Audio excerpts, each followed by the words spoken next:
กับ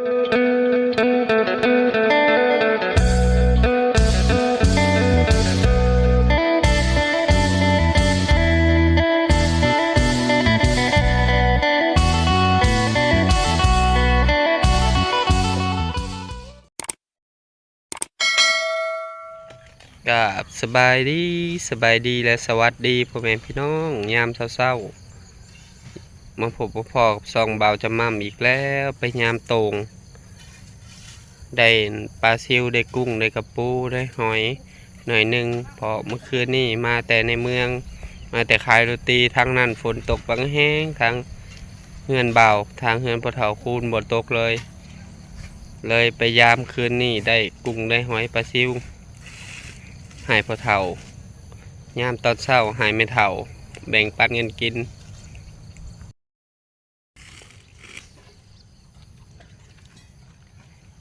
สบายดีพอเท่าคุณขวดทานแต่เช้าโดย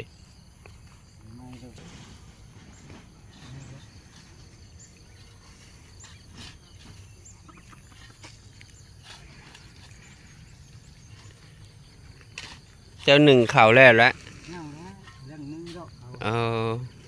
กินปลายามตรงขึ้นนี่แหละพอได้กินอยู่ปลากุ้งเจ้าอ้อกินบริชิมกในใบตองก็มีพอเท่ามกเอาก็แซ่บ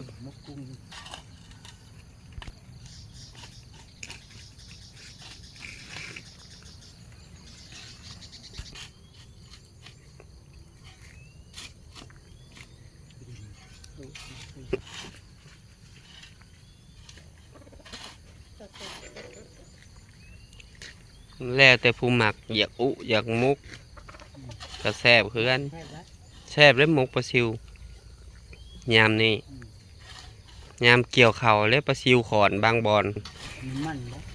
โอ้มัน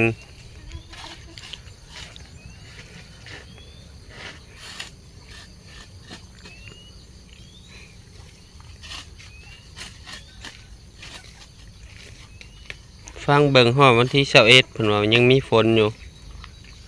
เทียนเดี๋ยวไปจอบเอาก็ได้มันเคยตกตอนแรกมันเคยตกโดยตอนค่ำนี่โอ้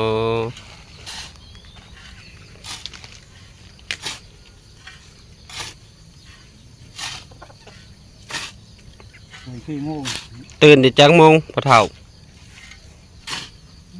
3 โมงพี่บ่รับเลยฮู้เมื่อแต่บ่ายโมงของเฮานะแต่เที่ยงคืนบ่ตอน3 โมงพี่บ่รับเลยแต่เที่ยงคืนลุกมามันบ่รับมันจะค่อยมันควัดอย่าหาชอบไปส่งมันเพราะตอนนี้ละขี่รถจักรมาวานนี้ผู้หญิงคนที่ตุ้ยในหนึ่งไปก็อันชื่อเอ้ยตุ้ยชื่อเราประตูเล็กเนี่ยประตูเล็กข้างเฮือนบ่ตึงมันมีซอยน้อยๆค่ะดอก5 ศอกบ่แล้ววะมันให้การเนาะแมนบ่นั่นซอยน้อยๆแหละซอยของงานน้ำดื่มแหละมันให้การเนี่ยก็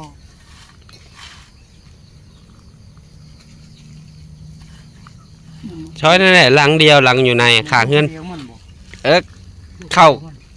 ข้าไปทางเฮือนบ่ตึงก็ได้มันเอาโพได้บ่มีโพได้ลูกแล้วเฮ็ดน้ำผักน้ำร้าน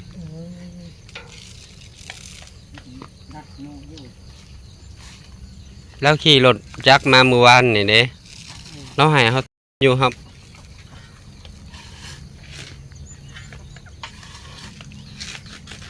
คอยเคลียร์ไปเรื่อยๆครับพอได้กินอยู่ได้ห้ามบ่เผากู้มันก็ได้พอได้กินอยู่หายังลงอยู่ได้ซิว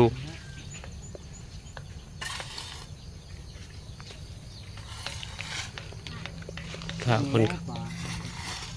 เอาบ่ได้ฝนตกทำอันผูเกี่ยวเขาคนเขาก็มีตอนเช้า แดดคักเลยมื้อนี้ ได้ตอนเช้าแล้วก็ได้ แรงๆนะหอนหมู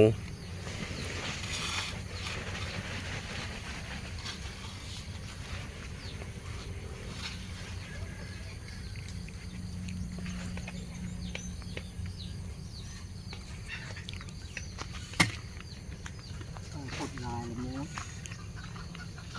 อืม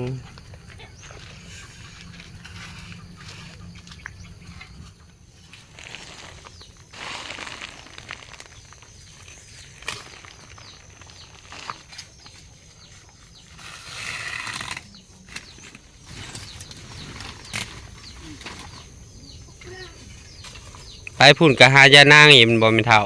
พอได้ตื่นกัน ไม่หาเดี๋ยว ตัดฟืนบ่ หาพื้น โอ้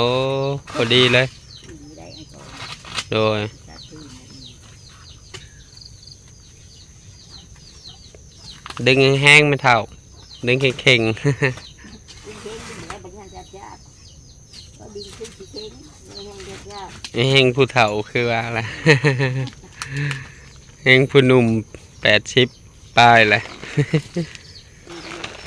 แห้งผู้หนุ่ม58 85 แต่ถึ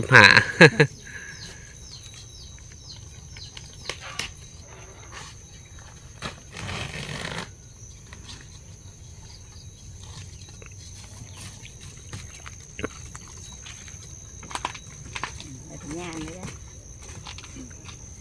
คือสีเค้งเรียนงาน โดย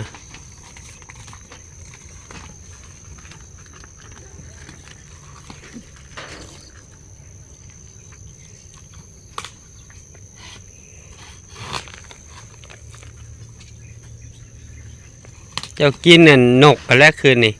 แกงนกใส่หมกบัวบ่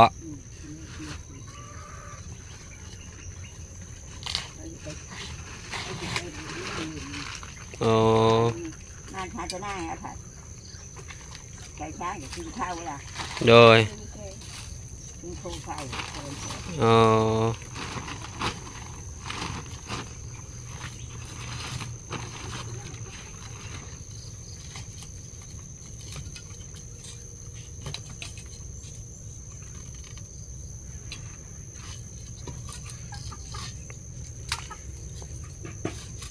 นั่นเองคือไอ้ที่กินตัวก็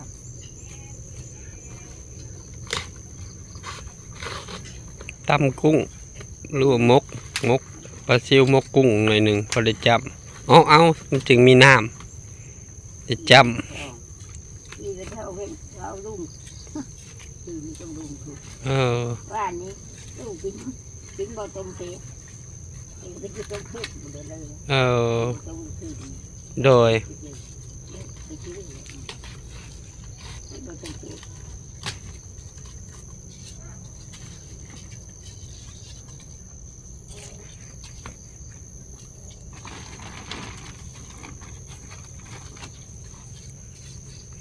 ไม่เท่าเตรียมโต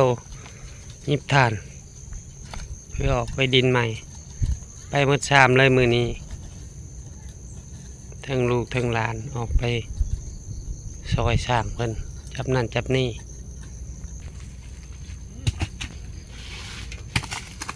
ไม่ซื้อไปรอบนึงคนแล้ว สองเถื่อลีคือเฮาว่า รอบนี้ โดย ไม่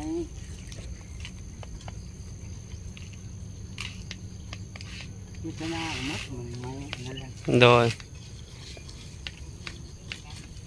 แค่มัน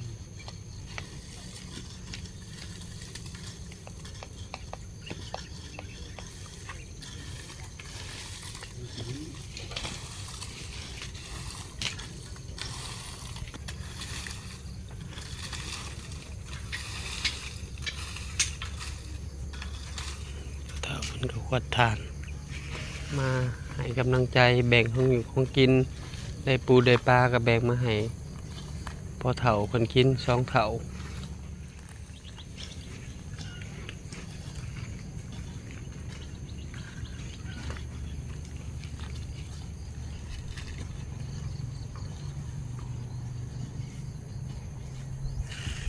โอ้ลูกคักกะลีทางกลาง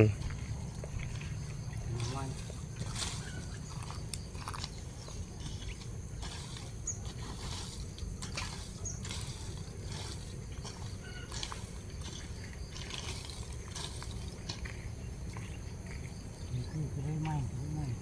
โดย เก่าแล้วให้กินเลยนี่คือดินแล้ว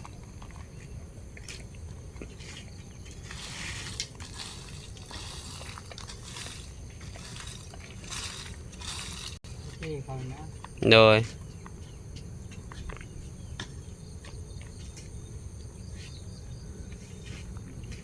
ได้อยู่ได้สอบหนึงน่ะในนี้เนาะสอบหนึงแล้วนะเราขวัด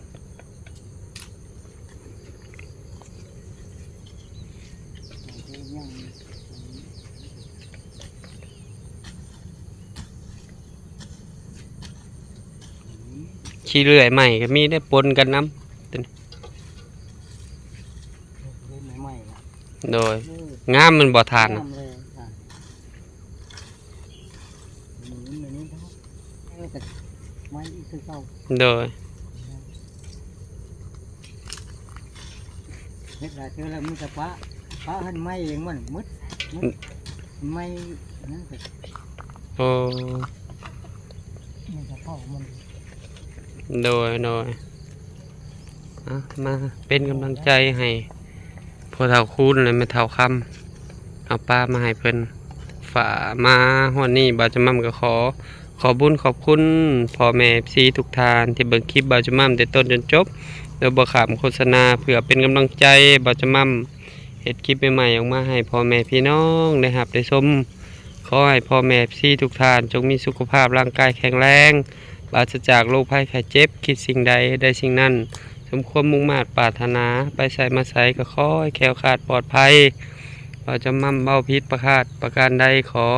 โทษขออภัยนำพ่อแม่ FC เด้อมาฮอดนี้บ่าวจะมั่มก็ฝากซ่องบ่าวจะมั่มเนี่ยเด้อ